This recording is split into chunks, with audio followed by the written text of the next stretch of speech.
Kanjire Semerata.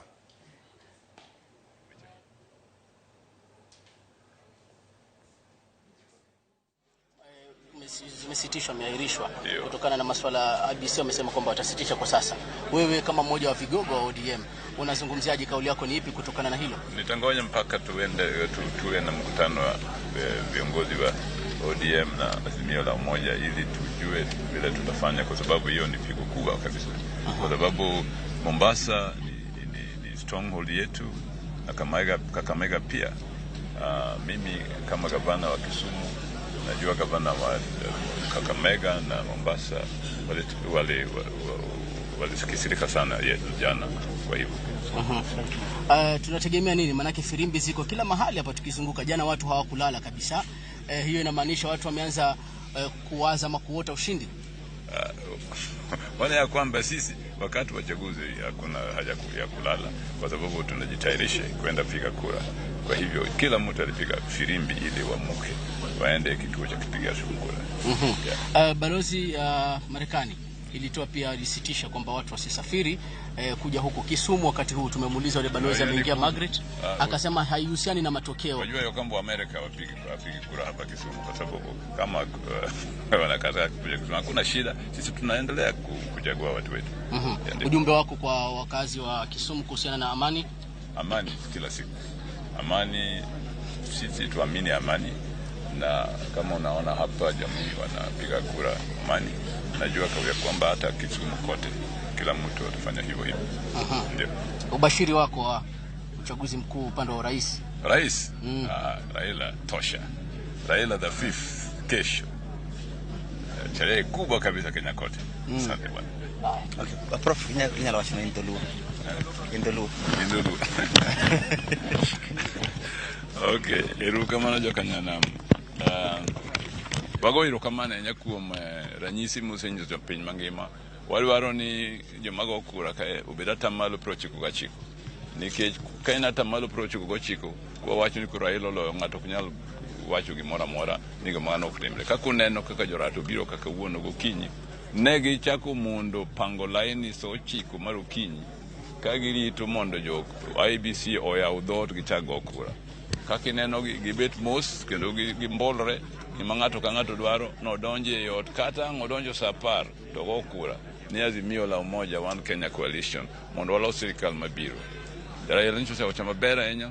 Sirikal madoloso en mar riwruok, en mar dongruok, en mar kwe, en mar neno ni kamora mora Kenya ka dhano neno maber nikech sirikal mar Azimio la Umoja kochakre bang' yiero. Emomiyo ago erokamano ahinya jo Kenya te nikech ji oseduto loso gi duond achiel ni gidwaro Azimio la Umoja ota Kenya odhi nyime. Emomiyo wabiro ka kar kombo mondo watim mano. Erokamano. Gavana nyalo wacho ni imigoyo kura, chenro mar goyo kura chalo nade ka itiyo kod system mag KIMS kits? KIMS, ing'eni KIMS en gima teknolojia manyien.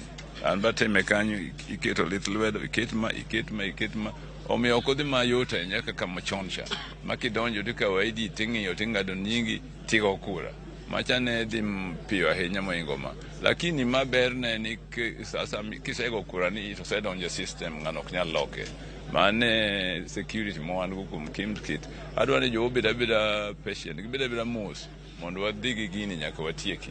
Aparo ni kaka nene ka en odi mos moingo kaka nwatime chon, lakini tuvumlie tu. Ka nyalo wacho jogo mapontiere udi mok dwar wuok kata wacho ni line pod bor nyalo koyo ginango kae to jogo bende ko del mojony jodongo de wan gi jowa marito go kura kamora amora ma wantie kamora ma migo kura wan gi jowa mang'iyo wechego. Ngamo jony inyalo konyo bika de nyalo tingo gi pikipiki bika sani ogona mnasimo kwa muroni jomoko ne dwa tingo jomoko yong maoro nigi mondo gikaw ji odhi ogo kura. Omiyo wan gi tudruok motegno ahinya Kisumu County kuom konyo jogo monego ge kura mok nyal nikech gituo kata gijony kata gin joma koro gin iluongo ni senior citizen mok nyal wuotho maber. Ko wacho weche mag ng'ado ko yiero mar kom gavana ma Mombasa ko ing'eni mano gimarach ahinya nikech ing'eni Mombasa gi Kakamega e bedroom maro wan jo ODM.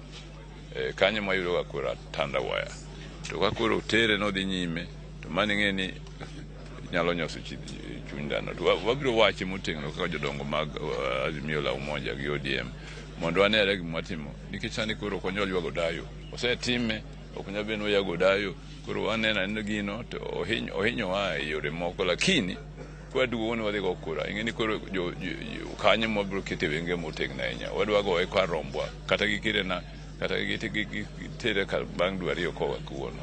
Aparo ni wabiro gi chuny motegno nikech kwase loyo to ng'ama ni watele piny wanyalo make sure ni sirikal ginene oneno ka kura mar Mombasa to gin Kakamega dhi maber.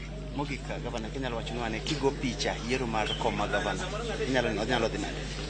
Ineno jogi king'iyogi maber, jogi kang'iyogi maber, jogi magi mikate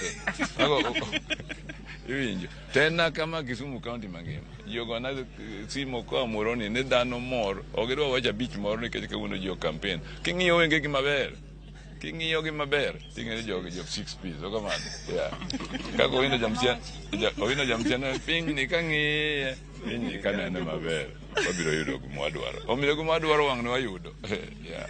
Prof, to jomoko mawacho ni gini wasekawo to gibiro gigo kura to mago tinyalo wacho wang' ni gionge, wang' ni to siemgi kabisa. Wang' joma wacho ni gini wasekawo to gibika sani wang' ni gionge, dhi e udi giyude gionge wang' ni. Asego simo kuonde mang'eny ji chalo mana kama e Kisumu County mangima. Dhano go laini mok inyal ng'e ni dhano niga kama namba ma kama nitie ga gwenge ma Kisumu ka. Thank you. Omiyo koro nyiso gị gidhi adhiya nyima ket bede e laini kata nyaka spar gariyo moro odhiambo gibiro go kura. Kwe wakwayo jo Kisumu wasebed gi kwe maber ahinya to nitie jomoko mang'e ni wigi ringo joma digni to bagni to ng'uro gini ng'eni wigi ringo ginyalo ketho gimoro to nyiso chinyiso jopiny no tang' gi jogo tang' kodgi chon kineno yore tayo koro gidonjo kuma ji nitie wayiere. Omiyo ok apar ni gibiro thago ahinya, apar ni kwe nitie Kisumu ka kendo ji go kura maber ahinya kendo wabiro loyo. Kacha kiny sa 5 mar odiechieng' to celebration everywhere. Erokamano.